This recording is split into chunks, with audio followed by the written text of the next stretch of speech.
Ladies and gentlemen, once again, a very good afternoon to all of you. Navigating through the entrepreneurial landscape requires not only a groundbreaking idea, but it also requires the ability to secure the necessary financial backing to bring that vision to life. And in our next exploration of raising funds, founders' perspective, we're going to delve into the challenges, strategies, and the pivotal moments that shape the fundraising journey for visionary leaders aiming to transform their dreams into tangible realities. On that note, it is my pleasure to introduce our moderator for this panel discussion.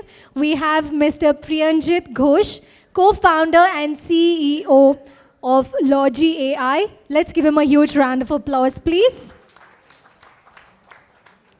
We have Mr. Ram Prasath, founder and CEO of Zaros.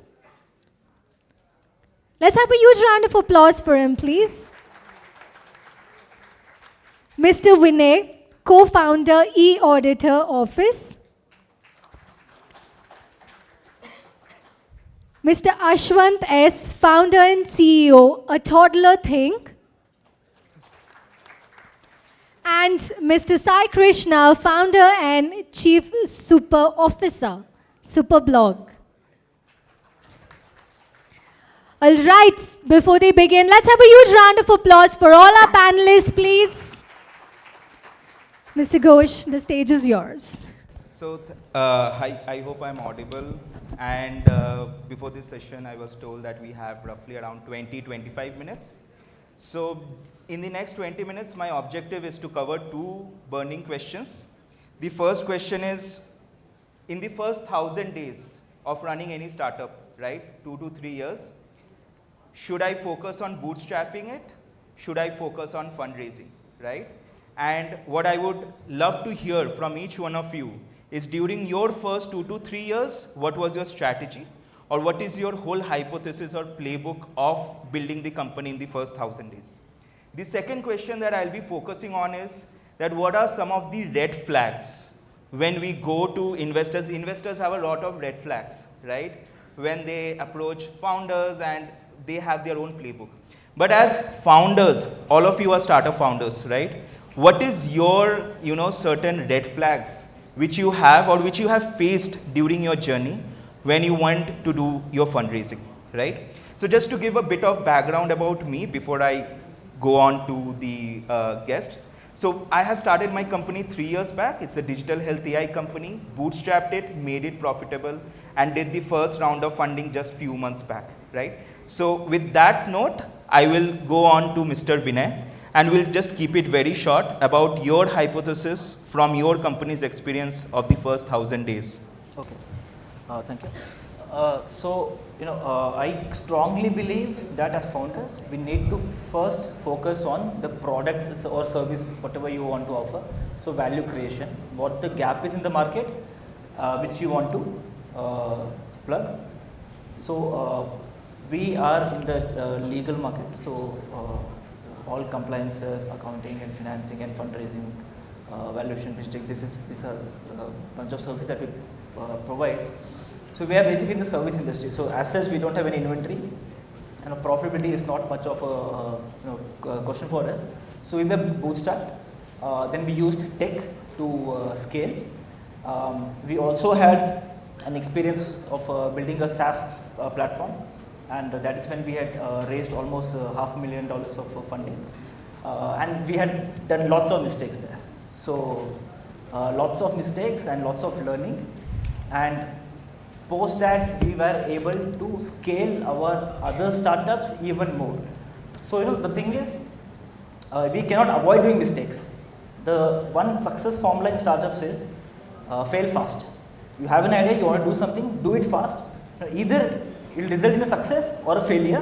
Whatever it is, you will get a learning, then go to the next thing. So we strongly focused on this, a lot of learnings we had, and eventually we were able to completely bootstrap, and we had a profitable business. We had raised, the funding that we had raised, we eventually did not even utilize 50% of it. That was not required for us at all. We were able to then continue our scaling up by being bootstrapped.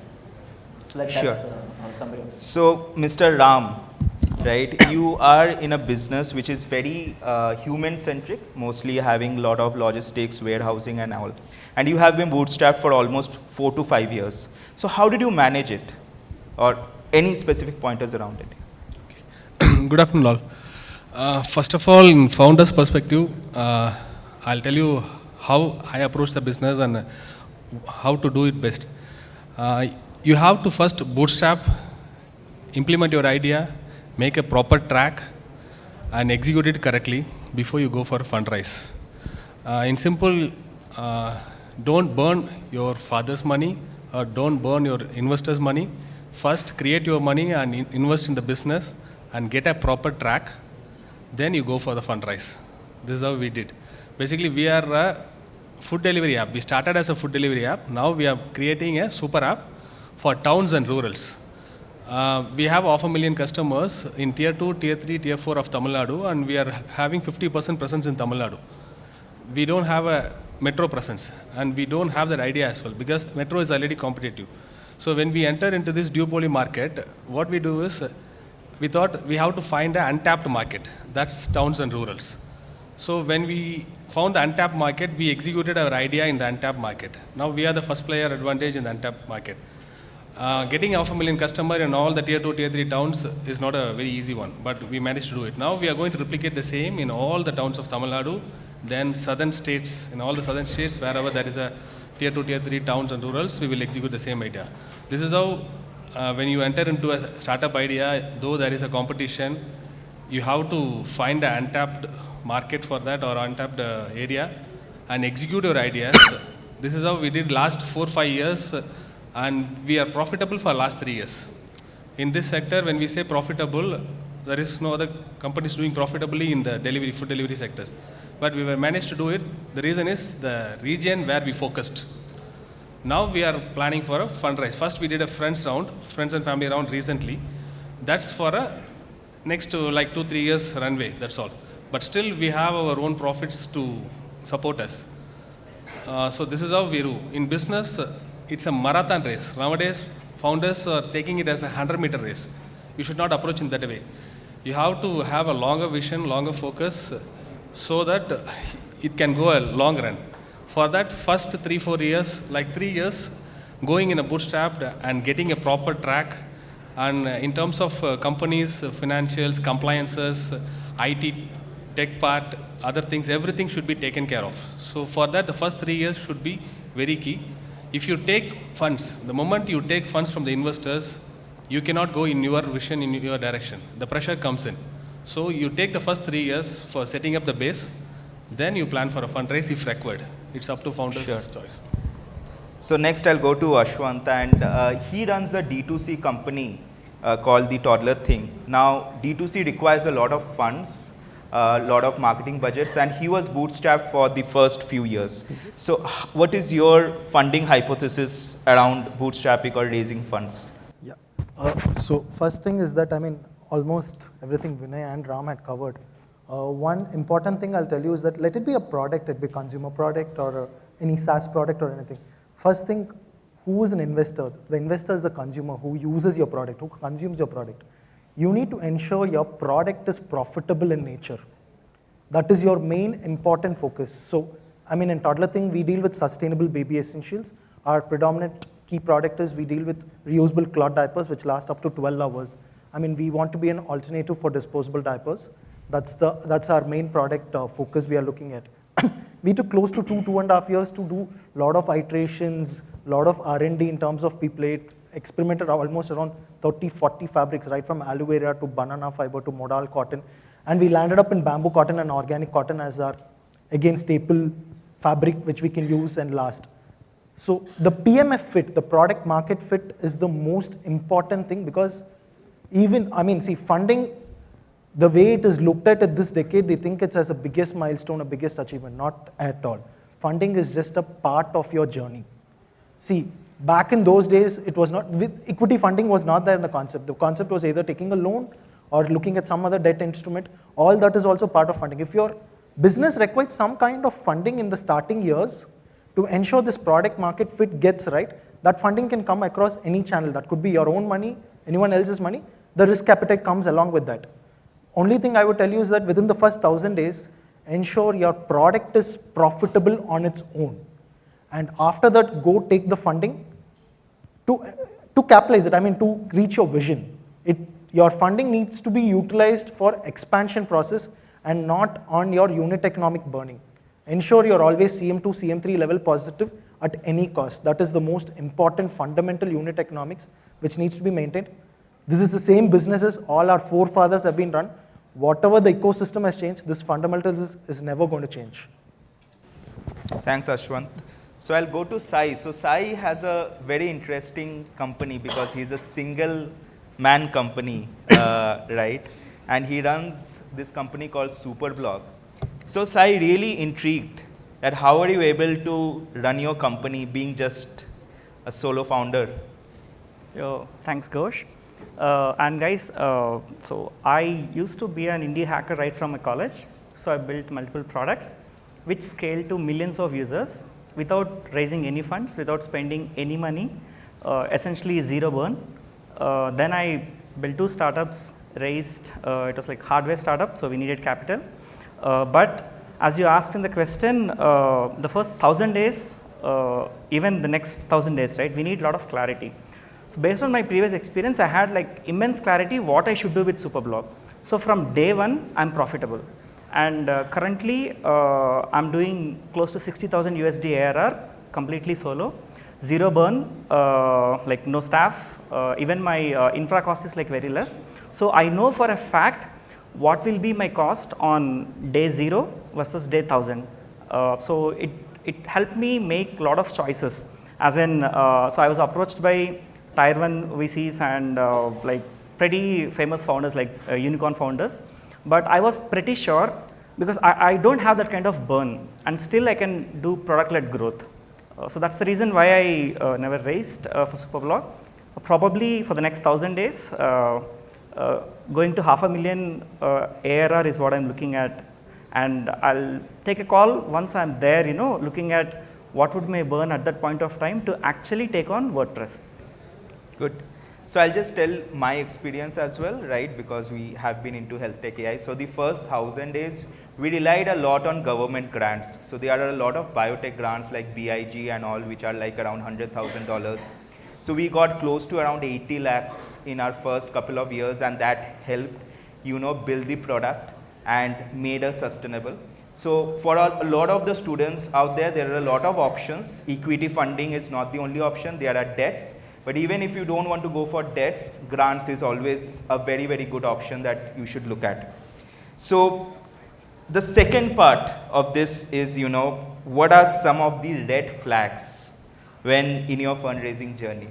So I'm pretty sure that at some point or the other, you would have gone out there 3 months, 6 months, 1 year, chased investors, multiple people would have said no. Then you would have onboarded somebody and then found multiple red flags. So what are some of your key learnings in terms of what should not be done or what should be done when you start your fundraising journey, right? And what are some of those steps that, you know, you should be very careful with? So I'll tell 2 red flags that I have experienced during my journey. One is, so we were given a term sheet of almost around 3 CR by a multi-million-dollar fund, and we were not told the terms beforehand before the term sheet was given. So one red flag that I realized is when you are being approached by an investor or when the due diligence is happening, make sure that you know the broader terms of the investment, the structure, at least the broad terms from day one, right? The second thing is, a lot of time investors gives you term sheet and does not give you enough time to do the due diligence or check on it. So we were given one term sheet and we were just given 2 days. Take it or leave it, right? And we were not comfortable with that. So these are 2 or 3. I would love to hear from each one of you. Maybe we could just make some quick 2-3 points. Vinay? Yeah, sure. So I have had tons of experience with investors, not just in our journey, because of one of the key services that we provide is fundraising to our clients. So I'll just list out one by one. So one main thing that we have observed, and we have advised most of our startup clients to, that please do not proceed with this investor, is the investor attitude. And we have seen this, and I want to be brutal about it. Investors, when they start thinking that, they are here and the founder is here, that's a no-no. They will start bossing about it. They will start interfering in the business decisions, and the business. The reason you are doing the business is because you enjoy it. Right. It will no more be an enjoyable thing to do. So investor attitude is the first red flag, followed by. See, there are lots of investors currently who claim themselves to be investors. Let's accept that and acknowledge that. You have to do a background check. Fund is very easily available to people. So if an investor is coming towards you, approaching you, wants to invest in your business, ask them what is their current portfolio, how much funds they have invested in, how many companies, what is their experience, what is their team size. Do a brief due diligence, please. And third thing is how professional the investor is. Are they very clear about the terms? Have they conveyed to you that approximately how much dilution they're expecting, in what kind of convertible notes is it, or equity directly, and what is their exit plan, or they just want to give in money and just take some equity and then exit plan, everything else we'll see in the future. It shouldn't be that shouldn't be the case. If that's the case, then that investor is not well experienced, it's not very professional. You would face issues with the investor eventually, maybe 6 months or 12 months down the line. And fourth, see, at least in one of the investor round, kindly take help of a professional, or not a finance professional, then at least your friend who has successfully raised investment, who knows them, who knows the ecosystem. So they will be able to identify red flags. As a first time founder who is trying to raise money first time, it's possible you may not be able to identify red flags. So please take help, ask your friend or a professional to join you in a meeting with the investor, and I think that would help you to shortlist your investor. And please, finally, if someone is coming and is interested to give you 1 million USD or $500,000 USD, don't just upfront say yes. Do a brief due diligence of the investor. Very, very important. That's it. Thanks a lot, Vinay, Ram. Myself personally, I have not pitched with many investors yet, since we are profitable, and first round was raised. So only maybe you with could the share friends. about friends and family. Friends and family, it is a very comfortable round. Okay. They are seeing our progress for last 5 years, the growth, the profit, and the coverage what we are doing. And we basically extended our app to cover all the possible services. We started as a food delivery, and we covered medicines, grocery in the COVID time, then fruits, vegetable, everything, stationaries. All in every home needs are available in the app now. And we ventured into B2B deliveries now. Complete B2B and B2C is covered. So these progresses are updated to friends and family and networks on a periodic basis whenever we extend our service. So they're seeing the progress. And end of the day, business is all about survival. We have to survive. For that, we have to keep extending our services to add more revenue. That we were doing. This part friends is seeing, so they're comfortable. I have an interesting question. Somebody said in the previous panel, your co-founder is like, the relationship is like with a wife, right? Now, I don't know which friends and family, but what if your business goes down? How would those family members still treat you? Like, do you think about this, or it's not in your mind at all? We have not seen the downfall for the last 5 years, so Okay. we have not thought about that. Just think positively, we have to Sure. go. Sir. And my co-founder is also my childhood friend. We both did schooling together. Oh. And right now, our friends, investors, they are all my schoolmates and college mates. Okay. So we know each other for last 20, 30 years.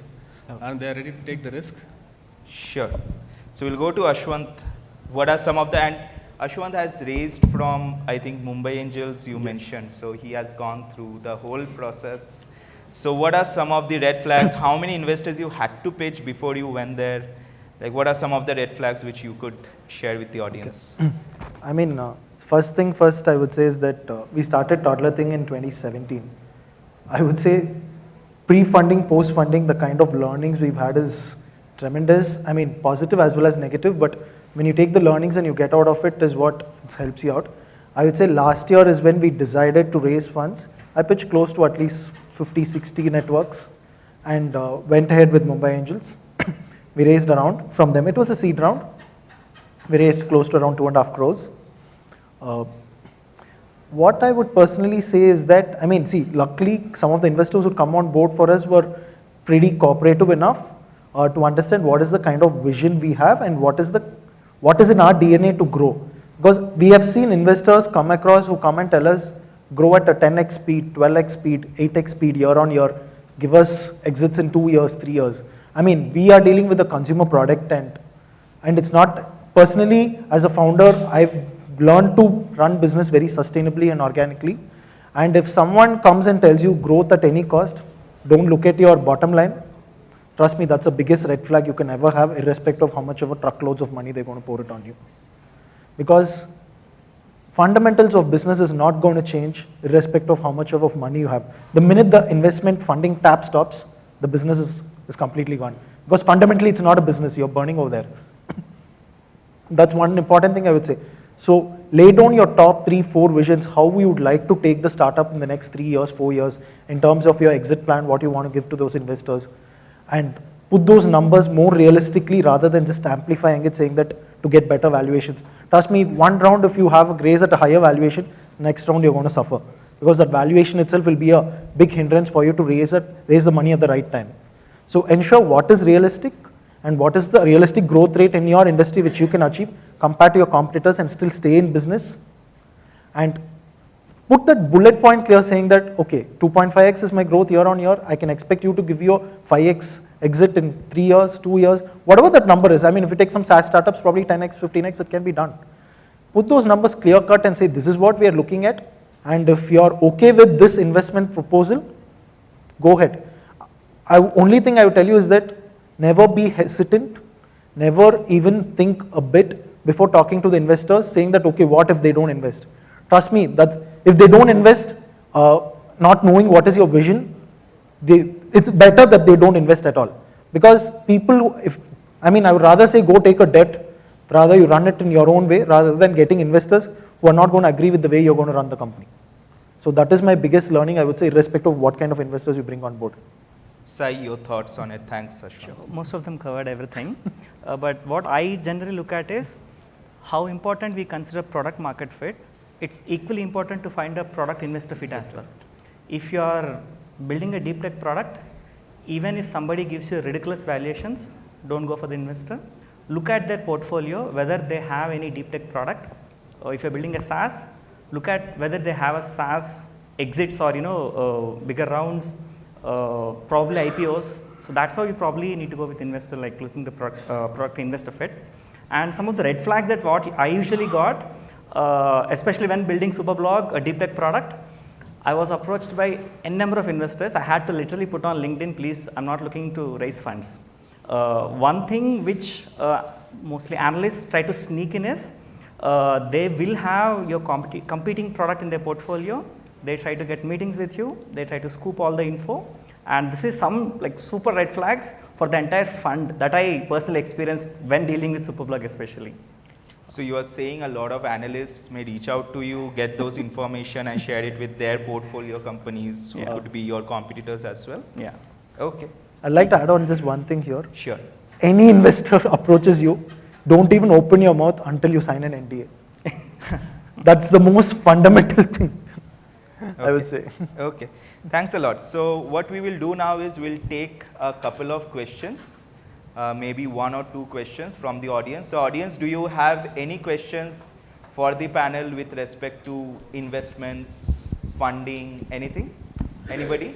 Yeah, I see a person, so I see 2 people. So then we have 2 questions. Can we have a volunteer pass on the mic over there? Yeah. The person at the last,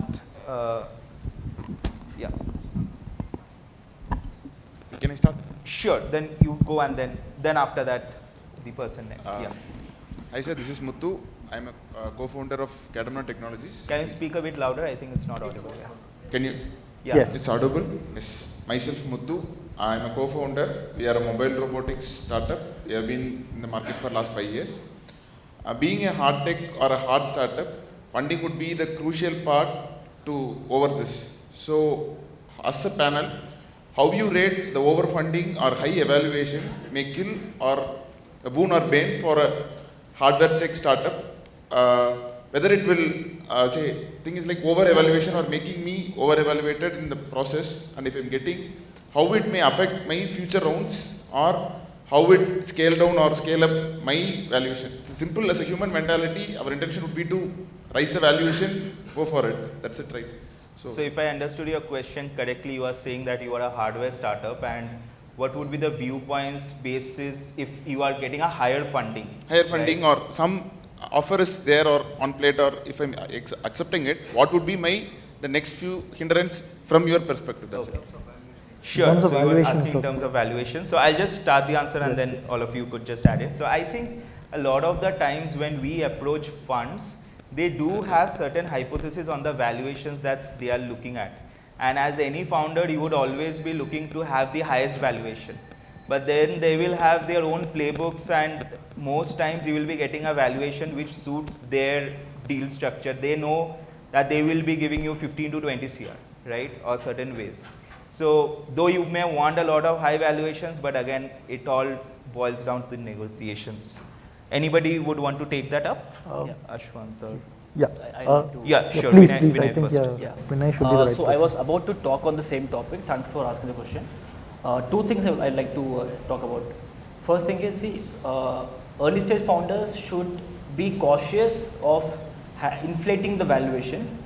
One of the biggest mistake that, or biggest tragedy that can happen to your business is, say, first round of fund, your valuation goes up. Next round, your valuation falls down. So you should never allow your valuation to fall down. It can happen in two ways. If you are not performing well, business is not growing well, or if you are overvalued in the previous round. So we have to make sure that we are not overvalued, first thing. Next, say in early stages, how much equity, how much dilution is to happen, what's going to be the overall value of the business, it is a negotiation game only. We have made more than 100 valuations for startups, but every time we make a valuation, we tell to our clients, see, you're going to take this valuation, take this projection, go to the investor, discuss with them. At the end, it's just going to be a negotiation. Valuation is just going to help you to answer each and every question the investor asks. Just for, I'll give you a practical example. So very recently, one of our client, they were approached by investor, and it was around 1.5 to $2 million of deal, and we made the valuation of this company, and around 8% equity was, which seemed logical. We told them, go ahead with this. Then after this, you can show this to the investor. After this is going to be a normal negotiation. They will say 1.5 million, I'll give, you give me 10. You will say, no, I'll give you 9.5. They'll say, no, 9.6. It's just going to be a negotiation. So that's how practically it happened. But once you have completed the first early stage round, maybe the seed round, yes, and you go to the series rounds, yes, from there onwards, things become more rational. And another thing, see, every time a client comes to us for a valuation, I tell them, see, I can make 5 valuations for you. If you give me 5 different stories, I'll be able to give you 5 different valuations. Because there's nothing other than the story in the mind of the founder. So early stage, you have to be cautious, don't inflate your valuations, and please be clear that you have to meet the investor with a projection or valuation just to back your claim and just to show to the investor that you understand your business. Lots of time we have seen founders having no clue about their business. They just know what they're going to do in 6 months, but 1 year down the line, 2 years, 3 years down the line, they are completely clueless. You should not be clueless. That's a big red flag for the startup. Ashwanth, you wanted to add a line? Let's keep it short. Yeah, I mean, Vinay has covered most of the things. See, one thing I would tell you is that as a founder, right, I mean, either of the founders, so I come from a digital marketing background. I'm good with data, but finance has never been part of a domain. I did my engineering and then straight into digital marketing is what I would say. But one of the founders needs to wear the finance hat That is very, very important, irrespective, because business is with numbers. Finance is the backbone of the entire business future. So, I mean, irrespective of you having a CA, you have accountants, anyone put in the play, but ensure the next 3-year growth plan, which is very realistically possible based on your track record. Get good financial accountants, I mean, someone like Vinay, anyone who are there around you, get them, make them sit for a couple of days, put your plan very robust, and that's where you determine what is your right valuation, because you need to know that if you're overvalued by any chance, I mean, the next round, if you do a lower round because of a higher valuation, that is the biggest mistake, because anti-dilution will kick in and that will cause a lot of chaos. As a founder, you need to invest your time into the business and operations. Probably 30-40% of your time can go in raising funds. But once you get into these kind of tasks, I mean, trust me, more than 100% if you give also, sometimes it's just beyond your control. We've seen companies literally not get funding just because they were overvalued, and the company had literally died down irrespective of them being profitable, irrespective of them being running the business, but they just not being cash flow positive. So it is very, very important for founders to wear that financial hat. Whatever courses you need to take, whatever help you need to take, ensure that fundamental of finances in the business, that is the unit economic level, you understand that.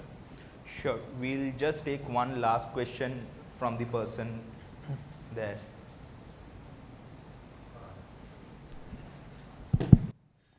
Good afternoon to you. I am N.S. Naidu from Mexo, and we do cloud manufacturing. That is when you upload your digital drawing, and we make a physical component and unload at your doorstep. This is our concept. Okay. Now, as most of the startup entrepreneurs, they are from the technical background, and they are very much passionate about solving the problems, finding the solution, and make a product for the customer fit or market fit. These and all, they are very much passionate about it. But real problem comes is, we are good at the technical part, even the manufacturing or explaining to the customer or managing the business is fine. But when it comes for the funding, whether the founder and co-founder has to go behind this funding process for a long time, I don't think that it is in one single meeting or 2 meetings, it's not going to happen. And it is a process of a few months.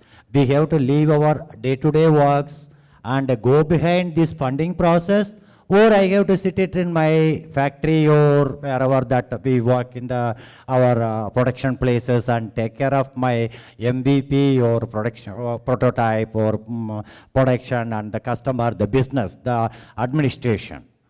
Or I have to go behind it. My simple question is whether to allocate any resources like a co-founder, or I can outsource this process to somebody else, or how do we go? Because it is something alien to us. Sure. So, which is the correct way? Yeah, so I'll just tell my take and then somebody can also take up. So I did this mistake, I think, because I think fundraising is quite a dedicated job. It needs 3 to 6 months of any founder's time. So it should be in your plan. So if you have set your business properly, and the KPIs are on the high, right, whichever KPIs you have, then it would be probably the right time to invest 3 to 6 months dedicatedly, where you are doing meetings very frequently and you close the round within that 3 to 6 months. I think most times, a lot of us as founders, we do the mistake is that we don't have that plan, and we are always open to funding, we are always speaking, and it is sporadic. There is no plan behind it, and then we spend a lot of the energy on it. So if I have to do it again, I would dedicate a specific 3 to 6 months. The second part of your question is, can anybody else do it, outsource it? I don't think anybody can raise funding for your business except the founders. Ideally, I would want somebody like that, but I think it's just not possible. Would want to have maybe Ram, your thoughts, and Sai, your thoughts around it as well. Actually, if you are planning for a fundraise, the investors are funding based on the founder's capability. Exactly. So the founder has to take this as dedicated job. Any one of them has to step in this and convince the investor. If you are planning for a debt from the bank, then your books is sufficient. Yeah. They don't see who is the investor, who is the founder at all. If your books is profitable, if you have a standard turnover, bank will give you debt. But for investor, they have to be convinced, they have to see the founder, whether they are capable of taking the business to the next level and going on a long run. So one of the founder have to step in this. Right. Like Ashwanth said, the financial aspects has to be taken care by the founder. Maybe the one who is taking care of the financial aspect, they can involve in this fundraising process, because fundraising is more related to the financial projections and everything. Investors should be convinced with the financial projections and what we did so far, how we are unit economics positive, everything we have to explain. Sai, you want to add, or anybody else wants to add? I actually went through the same problem when we were raising for the previous startup. So I'm a tech person. I literally don't know how to speak. Now I know, but previously like I never knew that. A founder should always wear multiple hats. That's what I learned throughout my journey. So when my CEO, my previous CEO, when he was out for raising funds, the other founder, me, like even though I'm a tech person, like I had to wear the operations hat, like sales hat. Same thing, like if my CEO is doing the sales, I had to go and pitch for investors. So it is the onus is upon the founders to support each other, and if one of the founders is not up to the speed in any of the angles, right, we have to bring them up to the speed and make sure they rise for the situation. That's one of the major problems, like most of the startups face. Even a close friend of mine, right now she's trying to raise funds. At the same time, she has to do sales demos for a hardware product. So the CTO has to step up at this point of time. So probably there is no other way, like wearing multiple hats is the best way to go here. Sure. So on that note, I'll just sum up some of the points that we discussed and close this panel discussion. So what we as a panel discussed is, in the first 1,000 days, let us focus more on product market fit. Let us first establish the key KPIs in the business and ensure that, when you are raising funding, it is not for your day-to-day operations, but mostly for expansion. Some of the red flags that we discussed is that we should be very focused on the investor's attitude, right? First, we should be doing due diligence that whether what kind of investments they have done in the past or not, right? And mostly in terms of valuations, we should try to find the right valuations, because we have to be apprehensive that in our future rounds, the valuation should not reduce, right? So on that note, thanks a lot panel, thanks a lot audience. It has been a great session interacting with all of you.